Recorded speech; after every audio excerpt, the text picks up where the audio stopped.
It all started on a breezy summer morning when the water was still, the birds were chirping, and the sunlight glistened off the surface of Clearwater Lake like scattered diamonds. I had just come back from a long weekend fishing trip. My boat, an old but reliable Chris Craft Corsair, was still tied to the dock behind my lakeside cabin, gently bobbing with the rhythm of the wind. Now, let me make one thing clear. I'm not just another lakefront homeowner. I own Clearwater Lake. That's not bragging, that's legal fact. Years ago, after selling my watercraft manufacturing company, I bought the land, the private lake, and the water rights from the original family that had homesteaded this place for over a century. It was a personal dream, one I had worked for through blood, sweat, and spreadsheets.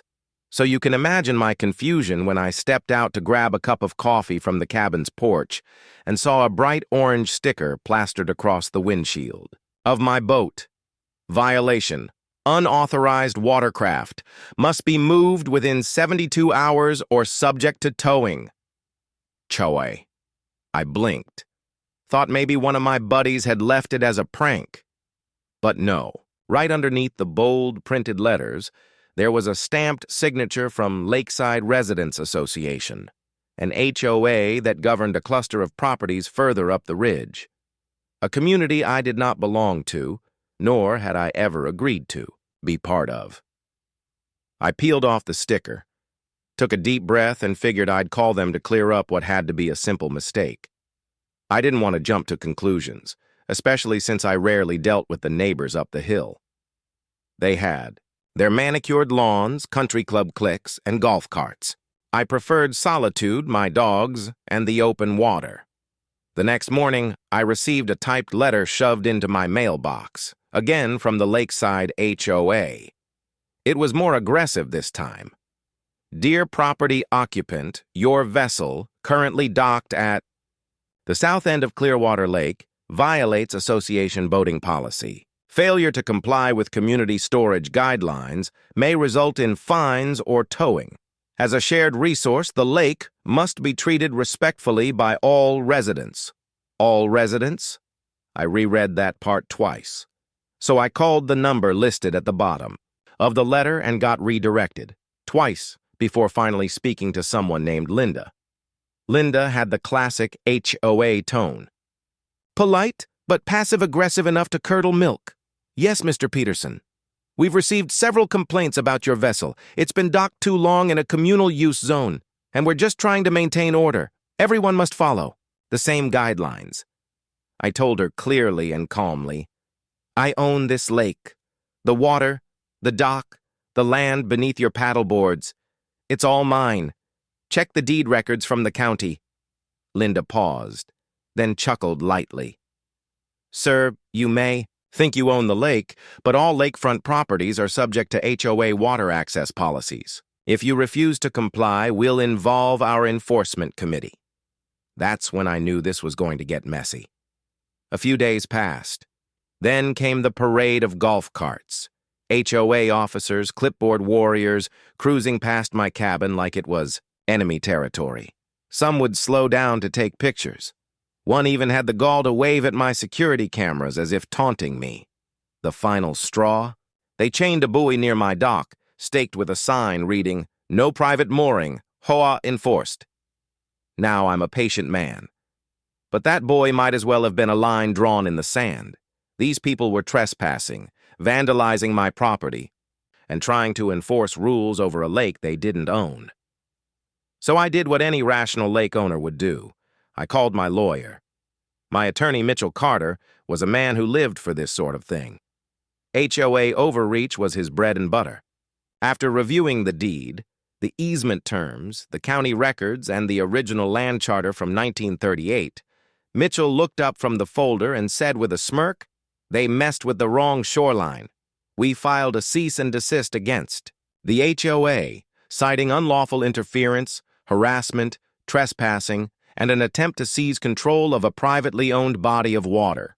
In our filing, we also included a formal demand that they remove all signage, buoys, and notices from the lake within 48 hours, or face litigation. They didn't take it well. Karen. Every HOA has one. Their president, a woman named Karen Talbert, decided to escalate things. She held a town hall, invited all homeowners from the Ridge community, and made it a public affair. I went, just to see what kind of circus it would be. Karen stood at the front of the community lodge like she was running for lake dictator. She held up blown-up photos of my boat. "This kind of lake misuse," she declared, "hurts everyone. One man cannot monopolize a shared resource just because he claims to own it." I raised my hand, calm as ever. "It's not a claim, Karen. It's county-certified ownership. Would you like to see the deeds?" She rolled her eyes. "Anyone can forge a document." That's when Mitchell, who had tagged along with me calmly, pulled out a thick binder labeled Clearwater Lake Legal Holdings. Karen's face dropped, but she didn't stop. Over the next week, the HOA started issuing fines $200 per day for illegal watercraft presence, $50 for unauthorized signage, referring to my private lake no trespassing sign. They even tried to claim that my dogs were unsupervised near public property. I ignored them, and Mitchell sent them another notice, this time attaching legal precedent. We weren't just pushing back now, we were building a case. Then came the drone. One morning I was sipping my coffee on the deck when I heard a faint buzzing. Looked up, and sure enough, an HOA-branded drone was circling over my dock, filming. I aimed my garden hose right at it and brought the thing down like a WY anti-aircraft gun. That same afternoon, Karen showed up with 2 sheriff's deputies. She had filed a destruction of HOA property complaint. I welcomed them with lemonade, showed them the footage of the drone trespassing, and then handed them the deeds, easement maps, and court notices. They left 5 minutes later. Karen, she, left in silence, with her drone in a soggy trash bag. That night I decided enough was enough. If the HOA wanted to act like the lake was theirs, I'd show them just how wrong they were. I launched Lake Lockdown. With Mitchell's help and county approval, I put up perimeter signs stating, "Private lake. Entry by permission only. Trespassers will be prosecuted." I had buoys placed along legal boundary points, hired a private security firm to patrol, by kayak on weekends, set up infrared motion cameras along the most frequently trespassed areas, even invested in an automatic license plate reader to track repeated offenders from the HOA side. They couldn't ignore it anymore, especially when the first citation went out, a $2,500 trespassing fine to one of Karen's friends who tried to throw a birthday party on one of my lake's sandbars. Oh, they tried to push back. Karen emailed the county commissioner. I responded by attending the commissioner's office with 73 pages of documentation showing legal ownership. The commissioner issued an official county notice. Clearwater Lake is private property and not subject to HOA governance. The HOA crumbled. Residents were furious at Karen. Turns out she had convinced them for years that the lake was a shared community resource as a selling point. She'd used it in brochures, marketing materials, and even included lake images in their home listings. Now the truth was public. Home values dipped. People started demanding answers. 3 board members resigned. Karen, she wasn't seen outside for a week. And as for me, I repainted my boat, installed underwater LED lights, and hosted a massive Freedom Float BBQ, inviting all the non-HOA locals, first responders, veterans, and old fishermen who used to get bullied off the water. We grilled. We swam. We toasted to private property and peaceful living. And on the back of my boat, I installed a new nameplate, HOA No Way. After my Freedom Float BBQ, things were calm for about a week. Neighbors I'd never met before came by to thank me. Longtime fishermen, retired teachers, even a pastor who used to bring kids out on paddle boats. Most of them had no idea. The lake was privately owned, or that Karen had been using it as a marketing gimmick to boost property value for years. Her little illusion had popped like a kid's water balloon, but calm in HOA land is usually the eye of the storm. On the following Monday morning, my lawyer Mitchell forwarded me a legal notice. Karen and the Lakeside Residents Association had officially filed a civil lawsuit against me. Improper use of shared resource, endangerment of public enjoyment, and harassment of HOA members. I laughed out loud when I read that last part. According to the suit, I had aggressively weaponized private ownership to intimidate the community. They were trying to argue that even though I owned the lake, they had historical usage rights due to years of access, which they thought overrode legal title. It was a classic case of HOA arrogance meeting landowner reality. I called Mitchell. He was already ahead of them. "Let them come," he said. "We'll turn this lawsuit into a shovel and dig their entire board into a pit of public embarrassment." He wasn't wrong. Karen must have thought she had the upper hand. She hired a slick city attorney named Granger Mills, known for loud courtroom antics and flashy PowerPoints. They were banking on a public sympathy play, that I was the big bad land baron bullying a peaceful lake community. But then, discovery phase started, and Mitchell, bless him, went full Sherlock Holmes. We subpoenaed the HOA's internal communications, financial records, and marketing materials. What we found wasn't just helpful, it was dynamite. Turns out Karen had been knowingly using the lake in HOA brochures for over 6 years. She'd called it a shared amenity, advertised lake events on her HOA Facebook page, and charged residents lake maintenance fees for a lake they didn't own. Even worse, Karen's own emails to board members exposed her lies. Technically, the Peterson guy owns it, but no one really checks deed lines anyway. If he ever pushes back, we can argue community precedent. That line became the golden ticket. When the court date finally came around, the hearing room was packed. Curious residents from both the HOA and outside communities came to watch the showdown. Karen sat at the front, lips pursed tight, dressed like she was attending her own coronation. Granger Mills strutted in, laptop in hand, smiling like he was about to win a high school debate. Then came Mitchell, calm, composed, 3 thick binders in tow, one of which was labeled in giant red letters, "Ownership and Fraud." The judge, a serious but fair woman named Delaney, opened with a review of title documentation. Mitchell laid out everything: the original purchase, the water rights deed, the land surveys, the public record of private ownership. The judge nodded after flipping through the file. "Mr. Peterson, there's no question here. You own Clearwater Lake."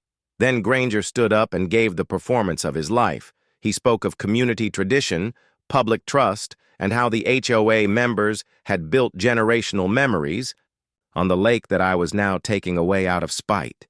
He even played a slideshow of kids swimming, birthday parties, and kayak races, all set to a soft piano melody. It was dramatic. I'll give him that.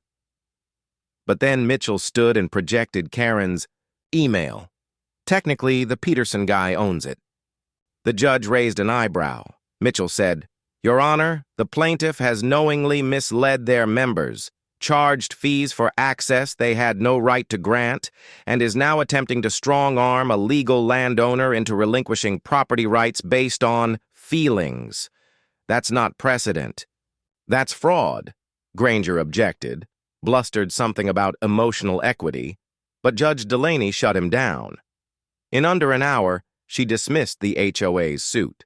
Then, with a serious tone, she added, "The court finds that the Lakeside Residents Association has engaged in deceptive practices. Mr. Peterson, you are well within your rights to pursue damages or additional relief. I didn't need to. Not yet." Karen was publicly humiliated. Her own community had watched as she got caught lying, scheming, and wasting thousands of their dues on a case she never had a chance to win. The HOA board fell into chaos. By the end of the week, 3 more board members resigned. Karen tried to cling on, claiming she was being sabotaged by outside forces. But after one HOA meeting turned into a shouting match, she was voted out in front of a crowd of angry residents. I thought that would be the end of it. It wasn't. A few days after the case was dismissed, someone vandalized my boathouse. Spray, paint, broken window, dead fish thrown onto the dock. I filed a report with the sheriff and installed more cameras. Sure enough, a few nights later, caught on tape, Karen's 19-year-old son and two of his friends sneaking down to my dock like amateur ninjas. They didn't know my cameras had full-color night vision. The next morning, I handed over the footage to the sheriff's office.